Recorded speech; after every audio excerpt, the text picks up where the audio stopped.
Hello student, मैं नेमीचंद कुमावत, दरबार school व्याख्याता। आज कक्षा 12 कॉमर्स के विद्यार्थियों के लिए लेसन फर्स्ट के प्रबंध नामक लेसन, जिसमें परिचय, प्रकृति, महत्व एवं क्षेत्र के बारे में हम पढ़ने के लिए ये मैंने वीडियो शुरू किया है। जैसा कि आप देख पा रहे हो, हम सबसे पहले प्रबंध की परिभाषा के बारे में जानकारी करेंगे, जिसके अंदर बताया जाएगा आपको कि प्रबंध की परिभाषा आखिर हमें लिखनी कैसे है। प्रबंध की ही नहीं, किसी भी क्षेत्र में जब हम किसी की परिभाषा लिखते हैं तो उसके अंदर हमें सबसे महत्वपूर्ण बात है कि हमें बताना पड़ता है कि वो चीज़ आखिर है क्या, उसके कार्य क्या है, उसके अंदर होता क्या है, उसकी विशेषताएं क्या है, उसके गुण क्या है। ये बहुत संक्षिप्त रूप के अंदर सारगर्भित रूप से बताना ही किसी भी बिंदु के लिए उसकी परिभाषा होती है। हम आज यहाँ देख रहे हैं प्रबंध की परिभाषा। जैसा कि आप जानते हो कि व्यवसाय अध्ययन नामक पुस्तक है, जिसके अंदर हम ये प्रबंध की परिभाषा के बारे में अध्ययन करेंगे। तो जैसा नाम है पुस्तक का, व्यवसाय अध्ययन, यानी हम प्रबंध किसके बारे में प्रबंध की बात कर रहे हैं? व्यवसाय के बारे में। क्योंकि प्रबंध जो है एक ऐसा कार्य है जो सभी क्षेत्रों में किया जाता है, चाहे वो राजनीतिक क्षेत्र हो, चाहे खेल जगत हो, चाहे सामाजिक क्षेत्र हो, चाहे आर्थिक क्षेत्र हो, किसी भी प्रकार के क्षेत्र के अंदर प्रबंध का कार्य महत्वपूर्ण तरीके से किया जाता है। अतः हम यहाँ पर जो प्रबंध की परिभाषा लिखेंगे वो व्यवसाय को मुख्य रखकर हम जानकारी लेंगे। तो प्रबंध की परिभाषा में जो व्यवसाय को ध्यान रखा जाता है, तो हम उसमें देखते हैं कि सबसे पहले व्यवसाय करने के लिए हमारे पास बुद्धि होनी आवश्यक है, बुद्धि।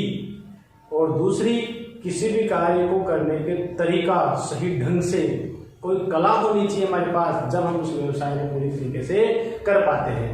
अर्थात सबसे पहला मुख्य कार्य व्यवसाय को करने का है कि व्यवसाय के अंदर प्रबंध करने के लिए सबसे पहले हमारे पास कला होनी चाहिए। सेकंड नंबर पे विज्ञान यानी बुद्धि होनी चाहिए। तो हमने सबसे पहला लिखा है प्रबंध एक कला एवं विज्ञान है। प्रबंध एक कला एवं विज्ञान है। तो सबसे पहला काम, जैसा मैंने कहा था, किसी भी परिभाषा को बताने में हमें उसकी विशेषताएं, गुण, कार्य, महत्वपूर्ण बिंदुओं को दर्शाना पड़ता है, वही उसकी परिभाषा होती है। इसलिए हमें सबसे पहले किसी भी व्यवसाय के अंदर प्रबंध करने के लिए उसके अंदर कला या विज्ञान का होना आवश्यक है। कला का मतलब होता है किसी भी कार्य को करने का सुव्यवस्थित ढंग, कोई तरीका। और विज्ञान का तात्पर्य है किसी भी कार्य को वैज्ञानिक तरीके से करना, यानी जिसके अंदर बुद्धि का पूर्णतः इस्तेमाल करके उस कार्य को संपन्न करना। इसलिए हमने सबसे पहले लिखा है प्रबंध एक कला एवं विज्ञान है। साथ में ही ये कला विज्ञान के साथ में प्रबंध के अंदर व्यवसाय को पूरा करने के लिए हमें अन्य व्यक्तियों से कार्य करवाना पड़ता है। इसलिए हमारे इसके अंदर दूसरी लाइन लिखेंगे अन्य व्यक्तियों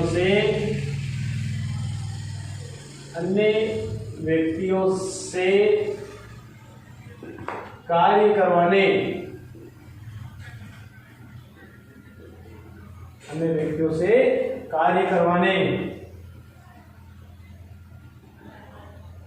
इसके अंदर दूसरा काम किया जाता है। साथ में प्रबंध के अंदर हम जो भी काम करेंगे उसमें कोई ना कोई खर्चा जरूर होगा, क्योंकि व्यवसाय है। व्यवसाय के अंदर जब भी कोई वस्तु का निर्माण हम करते हैं तो हमारे व्यवसाय के अंदर जो खर्चा आता है उसे हम लागत कहते हैं। तो हमारा तीसरा काम है लागतों को कम करने, लागतों को कम करने। और साथ में ही लागतें कम करेंगे। लागतें कम किस लिए करेंगे?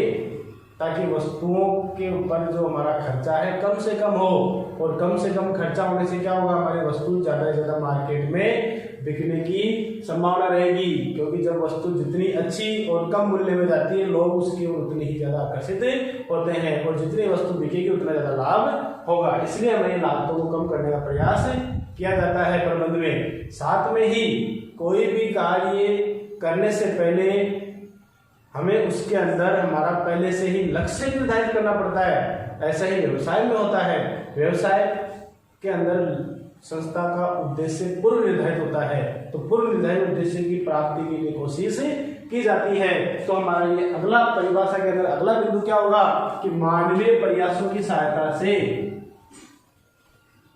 मानवीय प्रयासों की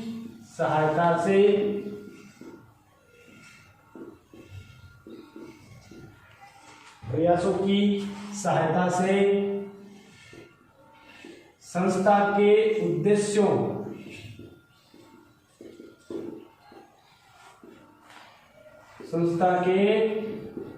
निर्धारित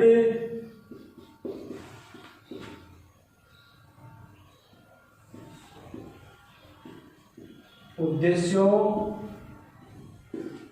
की प्राप्ति के लिए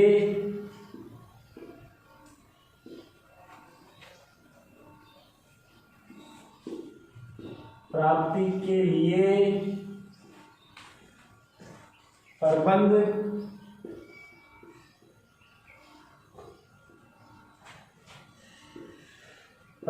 की नियोजन से लेकर नियंत्रण तक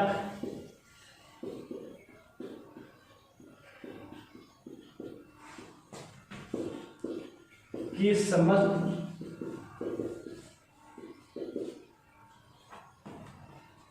प्रक्रियाएं